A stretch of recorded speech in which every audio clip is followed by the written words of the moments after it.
Oi pessoal, eu acabei de assistir um vídeo do Olavo de Carvalho que eu recomendo que vocês assistam antes de assistir isso, né? Ou que assistam depois. É um trecho, né, do programa True Speak dele, que chama O Poder da Loucura. Deve ser um artigo que ele escreveu, né, que ele leu nesse vídeo, e explica a evolução e a mentalidade revolucionária, a evolução do movimento comunista, marxista, como ele foi se adaptando e cada vez que era desmascarado e que o povo percebia a desgraça que era o comunismo, ele ia se disfarçando, se mascarando, se alterando e continua vivo até hoje graças a isso. E ele compara a mesma estratégia que foi usada no nazismo, né? E semelhanças entre o nazismo e o comunismo, nessa parte da loucura que toma conta da sociedade e como que isso acontece. O Poder da Loucura do Olavo de Carvalho, procurem no YouTube ou o artigo escrito. E pessoal, isso fez eu pensar, né? Eu também assisti esses dias um trecho do programa do Diogo Mainardi, lá o Manhattan Connection, né? E eles estavam comentando, foi com o Marcelo Madureira, se não me engano, e eles estavam comentando o primeiro turno da eleição de 2010 entre o Serra e a Dilma. E eu nem lembrava mais disso também, mas foi uma eleição totalmente apática, sem debate, sem nada, né? E é uma tendência que a gente está vendo na política. A gente não vê mais debate, não vê mais ideias, não vê mais discussão, não tem mais nada. A política está virando um circo, virou já um circo, né? O que a gente vê hoje nas eleições? A gente não vê mais candidato com proposta, com ideia, a gente só vê campanha feita por marqueteiro, feita a base de musiquinha, de jingle, de um monte de gente com bandeira e um monte de puxa-saco e gente contratada para ficar fazendo festa em volta do candidato. A política deixou de ser a arte de organizar, de debater a sociedade, o rumo da sociedade, a organização social, e virou. Acho que o Tiririca é o melhor exemplo do que virou a política hoje. Deixou de ser um debate de ideias, de programa, e virou uma coisa emocional, idiota, sem sentido, vazia. O que os marqueteiros fazem? Os marqueteiros buscam ganhar as eleições dentro da realidade nossa atual. E a realidade nossa atual não é de debate, o que ganha eleição hoje é emoção. E por que isso está acontecendo? O que a gente vê que aconteceu com a política hoje? Assim como toda a nossa sociedade hoje não segue mais princípios de razão, de o que é melhor, como é que deve ser organizado. Vai pela emoção, que os comunistas apelam muito para isso hoje.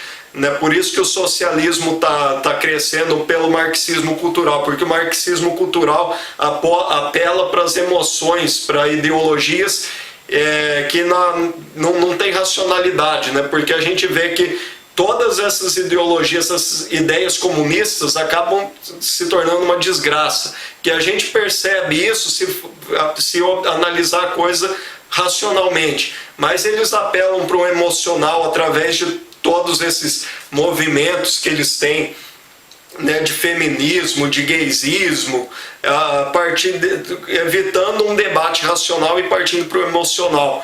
E é assim que funciona a mente das mulheres. Vocês assistam o meu vídeo Como Manipular Pessoas. Esse vídeo Como Manipular Pessoas eu falo sobre a diferença da mentalidade, de como funciona a mente masculina e como funciona a mente feminina. A mente feminina é emocional e a mente masculina é racional. E é muito mais fácil você manipular uma pessoa emocional do que uma pessoa racional. A pessoa racional você pode enganar, mas racionalmente ela vai acabar percebendo isso. Já a pessoa emocional, se você manipula uma pessoa pelas emoções, é fácil manipular as pessoas, porque a emoção é muito fácil de manipular. Basta você escutar uma música para alterar a sua vibração, o seu emocional. Se você escuta uma música alegre, rápida, ou então uma música fúnebre, triste, e o cinema é uma boa amostra de como usar isso.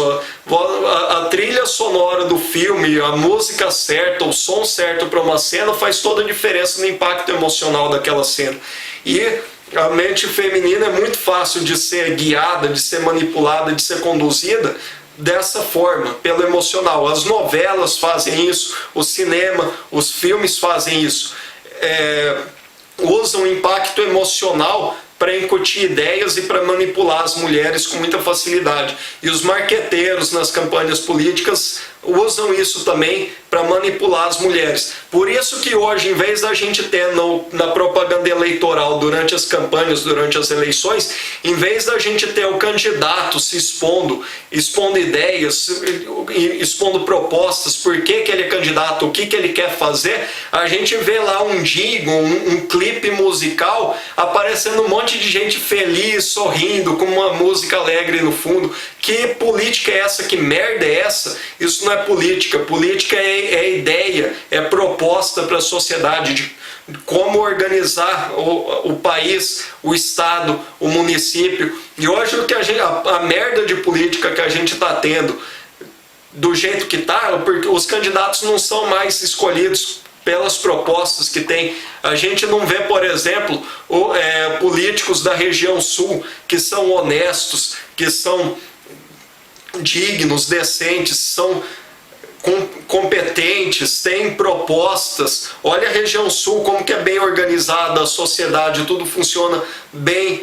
Não, a gente não tem mais isso, porque a política virou a merda que virou, porque em vez de ser racional, as campanhas partem para o lado emocional, para a conquista de voto das mulheres, que nada é metade do eleitorado, que é muito fácil de ser manipulado. Enquanto os homens debatem, discutem qual é melhor, qual proposta é melhor, qual política é melhor, analisa o passado do partido, do passado do candidato, considera o partido, as mulheres não ligam, nem se interessam. Uma coisa que eu acho que deveria pesar na reforma política, a primeira coisa, o voto não deve ser obrigatório. A pessoa que não se dispor a ir votar, não sendo obrigada a votar, é uma pessoa que não tem interesse. A pessoa que não tem interesse, não está informada, não quer saber de nada, quem não tem interesse em votar, é um favor que faria não votar. Por isso o voto não deve ser obrigatório. Só vai votar quem tem interesse. Quem acha que não é importante votar, ótimo, é um voto que só atrapalha a sociedade, porque é uma pessoa inconsciente que não analisa o candidato em quem vai votar. Mas a gente sabe que é muito comum ainda hoje, gente que escolhe o candidato a hora que está indo votar, tá lá aqueles santinhos jogados no chão, a pessoa pega, olha essa foto aqui desse santinho, que bonito, né? Parece, tem cara de honesto na foto.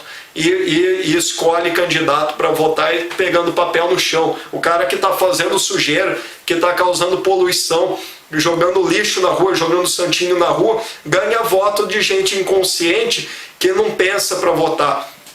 E o que está acontecendo hoje, a merda que virou a política, não só no Brasil, como no Brasil inteiro, no mundo inteiro, é justamente isso. A política deixou de ser racional e passou a ser uma disputa emocional durante as eleições. Isso começou com uma das maiores bandeiras do exigências feministas no início do século XX, era que as mulheres queriam votar. E as mulheres não tinham direito de votar, foi aprovado o direito de voto para as mulheres no Brasil, no mundo inteiro, inclusive na Alemanha nazista, que foi uma coisa que o nazismo soube explorar muito bem para ganhar a eleição, foi usar e manipular as emoções das mulheres para conseguir o voto das mulheres. E através dessa irracionalidade das mulheres, que a mulher não tem uma mente racional, é emocional. E a gente está perdendo isso na sociedade hoje, por isso que a gente viu essa nossa sociedade feminista hoje, a loucura que é, a insanidade que é, e a tragédia que resultou do feminismo na sociedade, porque não foi feito um debate, uma análise racional e foi adotado aquela loucura do feminismo, tomou conta da sociedade e destruiu a sociedade, como a gente está vendo o resultado hoje. E a política aconteceu a mesma coisa. Em vez da gente ter discussão racional, A gente perdeu isso. Então eu acho que além do voto obrigatório ser abolido, só vota quem quiser, e deveria ter também uma prova. Eu acho que voto é um direito, mas é um direito, não uma obrigação, não um dever imposto. Eu acho que o título de eleitor tinha que ser tirado como se tira a carteira de motorista. Faça lá uma provinha básica, mínima. Tem que ser voto de analfabeto, acho que deveria ser abolido sim. Hoje em dia não tem mais desculpa para a pessoa ser analfabeta. A pessoa quer votar, quer decidir o futuro do país, o futuro da sociedade. Como que vai poder decidir o futuro da sociedade se ela não tem capacidade nem de ler, nem de analisar proposta, não teve nem interesse? Hoje em dia não tem mais essa desculpa. Tem escola pública aí, não tem desculpa para a pessoa ser analfabeto. Há 50 anos atrás, quando foi aprovado, sei lá, mais de 50 anos, foi aprovado o voto para analfabeto, foi legalizado, muita gente da sociedade era analfabeto por falta de escola, por falta de opção. Hoje não tem mais desculpa para a pessoa ser analfabeta. Deveria ter sim uma provinha básica de conceitos mínimos, de conhecimento mínimo que uma pessoa tem que ter de civilidade do país em que vive, da sociedade em que vive, coisa básica, coisa simples. A pessoa que não souber esses conceitos mínimos da sociedade, da política, como que pode votar e decidir o futuro da sociedade, o futuro do país, do município, enfim. E a mesma coisa as mulheres. Acho que deveria ser debatido isso. Eu sou contra hoje. É uma coisa que até pouco tempo atrás eu não me incomodava com o voto feminino, mas pensando bem, mulher não se interessa por política, não quer saber de política, não acompanha a política. Aí como que você pode ter, na época de eleição, uma pessoa que é guiada emocionalmente por marqueteiros numa campanha e que vota nos candidatos sem conhecer os partidos, sem conhecer o candidato, sem conhecer o passado, tanto do partido como do candidato, que é o caso da esmagadora maioria das mulheres. Tem algumas mulheres que são politizadas, mas são exceções. Então, eu acho que deveria ter isso, uma prova para tirar título de eleitor. Eu tenho certeza que a grande maioria das mulheres não teria nem interesse de tirar o título de eleitor e nem de votar. A gente ia ver que a grande maioria dos eleitores seriam homens, que é quem realmente se interessa pela política, é quem acompanha a política, que tem noção de quem é bom candidato, de quem não é. Olhe para o passado para você saber o seu futuro. Então, as mulheres chegam lá na campanha eleitoral, vê uma propaganda eleitoral bonita, uma música bonita, gente sorrindo, fazendo festa na televisão. Olha, esse candidato é bom, né? Olha que bonita a propaganda. E vai e vota no candidato que tem o melhor marqueteiro, que é o mais falso, que é o que sorri, que promete mais, que fala mais bonito na época da campanha, mas não acompanha o que o cara fez antes na vida política dele. A gente, enfim, não digo proibir o voto feminino, mas com certeza a gente deveria ter uma seleção de eleitor não ser simplesmente uma imposição, todo mundo ser obrigado a votar. É um direito, não se a gente vive numa democracia, não numa ditadura, a pessoa deve ter o direito de votar se quiser, assim como não votar se não quiser. Enfim, e ter também uma seleção, uma provinha que conhece qual que é o nome do país, com o nome do Brasil. Eu vi uma reportagem na televisão uma outra vez, lá na Amazônia. Enfim, claro, não estou culpando a pessoa por isso, não tem acesso, não tem jornal, não tem televisão, não tem nada. A pessoa vive lá no meio da Amazônia, mora no Rio, lá no meio do mato, não sabia quem era o presidente da República. O repórter perguntava para as pessoas quem que é o presidente da República, as pessoas não sabiam. Como que uma pessoa que não sabe o nome do presidente da República vai poder votar nos candidatos? Se não conhece nem quem é o presidente, como que vai conhecer os candidatos? E a gente vê essa ignorância em muitos estados brasileiros, principalmente na região norte e nordeste. As pessoas não conhecem os candidatos, como que vai votar? Como que não tem um mínimo de conhecimento de política dos candidatos e vai votar? É uma coisa muito séria. E não tem sido levado a sério, e é por isso que a gente está vendo essa merda que está na política. Enfim, acho que é isso, né? acho que seria uma coisa natural, não precisa nem proibir as mulheres de votar, como eu acho que foi um grande erro que destruiu a política racional durante o século XX, e foi o crescimento do feminismo e a decadência da política, ao lixo que a gente vê hoje, a merda que a gente vê na política hoje, foi as mulheres votando, que nada é metade da população. E eu acho que simplesmente se o voto fosse opcional, não precisaria proibir o voto das mulheres. Muitas mulheres ainda iam votar porque têm consciência, porque têm vontade, porque levam a sério e não porque são obrigadas a votar. Se as mulheres não fossem obrigadas a votar, eu acho que a maioria delas não votaria. Isso seria o ponto mais importante da reforma política. Só vota quem tem interesse, quem leva a sério, quem dá importância devida para o voto. Enfim,